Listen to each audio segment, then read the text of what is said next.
இன்னைக்கு நம்ம பார்க்க போகிறது ஹெட்லைன். வாழ்க்கை வாழ்க்கை ஒரு சில நேரம் நன்றாக இருக்கும், ஆனால் ஒரு சில நேரம் கவலையாகவும் இருக்கும், ஒரு சில நேரம் கண்ணீராகவும் இருக்கும். ஆனால் வாழ்க்கை என்பது மிகவும் அழகானது. அதை நாம் ரசித்து ருசித்து வாழ வேண்டும். இந்த வாழ்க்கை என்கிற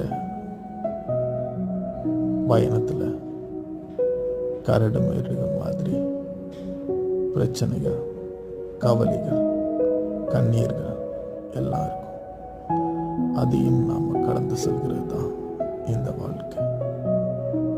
இதை பற்றி அடுத்த வீடியோவில் நான் உங்களுக்கு சொல்கிறேன்.